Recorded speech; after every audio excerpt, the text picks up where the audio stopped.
Yeah, mga ka-Telegram, ka-Michelle, yan, please support Michelle Japina.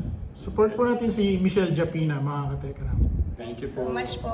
Yan, sa mga ka-Telegram po natin, please po supportahan po natin si Ate Michelle. Ka-Telegram. Yung mga solid supporter po ng Telegram. Yung adopted po natin bago. Thank you po. Thank you Mga sa love and ka-Telegram. support, mga ka-Telegram. Maraming salamat. Thank you so much po. With a total of 736,152 and 49 cents. With a total of 736,152 and 49 cents. Halimbawa kung matutuloy po kayo halimbawa next week, parang iniisip ko lang magsama-sama tayo. Yeah, pwede naman. Pwede, oo. Kasi kabisado naman namin dun eh. Oh. Opo. Kaya kumbaga yun din po, may mga contact person na rin po kayong kakilala. Kumbaga, Mahirap kasi ng... Kasi galing na sila doon eh. mahirap po kasi kami from the scratch kami mga ngapa. Kung halimbawa makakasama po natin yung team po ninyo, mas mabilis at mas malakas yung kaya nating maitulong. Pwede ko, kontakin ko si The Good Mang yan if ever na matuloy kayo at makapunta kami. Pwede tayo magsama-sama doon. Ayun po, ayun. Ayun, kategram mo. Balakpakan naman. Mas may puwersa. Yeah. Kuya Paul, mag-good morning tayo sa team ni Kuya Paul na nanonood daw sila sa live. Ay, thank you so much. Thank you po. Sa team po ni Kuya Paul, Pugong Biyahero, good morning Kuya Paul. Baka magkita-kita na lang tayo sa Cebu. Isa rin Good ako, morning kayo kay isa Kuya rin. Paul. Good morning! Good morning. Nakalive po kami. Nanonood ako. Ayun o. Ayan, thank you po. Ayan, nanonood po. Nanonood po si Pugong Biyahero, si Kuya Paul. Kuya Paul. Good morning ka muna Kuya Paul. Si Kuya Paul parang kapatid na lang ho namin to. Kaya kung may tatanong ako, tawag lang kagad dito eh. Oh. Kuya Paul, ano ka? Bati po kayo. Hello po, good morning. Good morning po sa inyo. Mga kapugong biyahero. Ako. Hello po, good morning. Ay, nakalive po sila. Nanonood kasi ako ng live nyo eh. Ito. Yan si Kuya. Kayo, Kuya Paul, kailan po kayo pupunta doon? Sa Cebu? Po. Kailan ang flight nyo?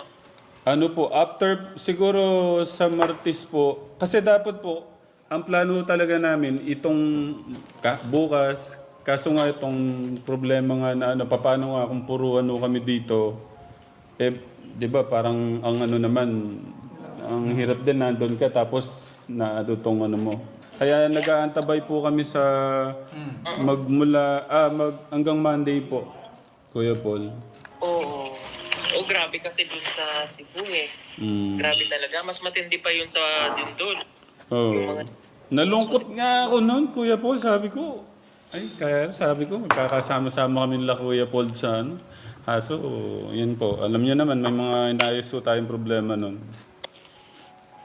Paano Kuya Paul, masyado kong naabala yung mo, Kuya Paul. Na lang, mensahe po sa mga kababayan po natin sa Cebu. Ayan, sa mga kababayan po natin sa Cebu, pasensya na po kung hindi kami makakapunta ngayon. Sa mga nasalanta po ng bagyo, laban lang po sa buhay, fight lang po tayo, pray lang palagi.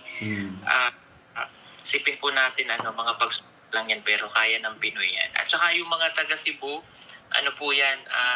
pag tumulong sila, kasi na-experience namin nung naglindol, grabe tumulong yung mga taga Cebu.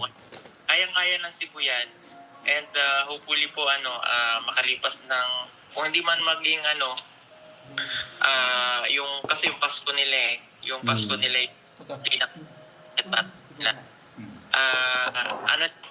pray lang palagi. Pray lang po mga kababayan natin dyan sa Cebu at mahal na mahal po namin kayo. Yan, napakarami pong mga charity plan na tutulong po dyan sa Cebu. Kaya maraming salamat din po sa lahat ng mga kasama natin na tumutulong po dyan sa Cebu. Maraming pong salamat yan. Mga taga po, kaya natin yan. Bangon lang tayo, bangon po. Isang malupit naman na palakpakan yan para kay Kuya Paul. May tanong na ako naman. Kuya Paul, sakali po, sasadyain niyo po ba talagang pumunta or may plano po ba kayo? Kasi ang inaantabayanan namin is baka yung bagyong paparating, wag naman sana, yun ang iniisip namin. Yun din. Ever maging malakas dito sa Luzon, ang target namin yung mga dadaanan sa Quezon, parte ng Bicol, para maghati pa. Tama. Oo, kasi may paparating na bagyo eh. Kaya ang ginawa ko, sabi ko kay Dagudmang yan, papadala ko na lang muna yung donasyon ko dyan. Kung di man kami agad makapunta, antabayanan ko yung bagyo dito sa Luzon. Opo. Ayun. Kasi ang halimbawa pong kung sakali lang po hindi loobin po ni Lord na makapaminsala itong bagyo. At halimbawa kung matutuloy po kayo halimbawa next week, parang iniisip ko lang magsama-sama tayo. Yeah, pwede naman. Pwede. Oo. Kasi kabisado naman namin dun eh. Opo. Kaya kumbaga yun din po, may mga contact person na rin po kayong kakilala. Kumbaga, Mahirap kasi ng... Kasi galing na sila doon eh. mahirap po kasi kami from the scratch kami mga ngapa. Kung halimbawa makakasama po natin yung team po ninyo, mas mabilis at mas malakas yung kaya nating maitulong. Pwede ko, kontakin ko si Dagudmang yan if ever na matuloy kayo at makapunta kami. Pwede tayo magsama-sama doon. Ayun po, ayun. Ayun, kategram mo. Palakpakan naman. Mas may puwersa. Yeah. Kuya Paul, thank you po ulit Una pa man sa lahat ng mga ginagawa nyo, tapos yung pagtulong nyo, itong ginawa nyong tulong sa nakaraan sa Cebu, sa mga kababayan natin. Hindi man sa Cebu, napakalawak po ng yung mga natutulungan. Maraming salamat po sa pagmamahal. Thank you. At umaasa po ako soon. Magkikita-kita tayo doon, Kuya Paul. Yeah, kuya. Maayos lang natin to and hopefully yung bagyo na to walang gas. Sana hindi naman po. Pag-pray po natin. Okay. Kuya Paul, ingat po kayo dyan. Po, thank you, salamat. God bless po. Bye. Thank you. Love you po, Kuya Paul. Love you. At po, sir. Grabe ni Kuya Paul. Palakpakan naman natin si Kuya Paul. Thank you, Kuya Paul. At sa kabila nga ng mga pagsubok, kalungkutan, hinanakit at paninira ng mga taong walang magawa sa buhay at mga inggit kila Tekram, ay hindi sila nagwagi. At ngayon, sa kabila ng kanilang paninira, patuloy pa rin na minahal, sinuportahan at pinaniwalaan ng mga tao ang Manalastas family. At dito nga ay nakita natin na patuloy ang pagsuporta at pagmamahal ng Tekram community at sa 2 araw pa nga lamang na kanilang pananawagan ng ibibigay na pagtulong sa Cebu ay tumugon ang Tekram community at nakalikom sila ng 700,000 mahigit na at malapit na itong umabot ng milyon.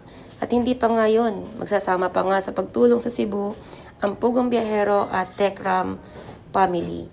Kaya naman, magbunyi tayo mga ka-Tekram. Sino ba sa inyo ang proud Tekram community? Comment down below.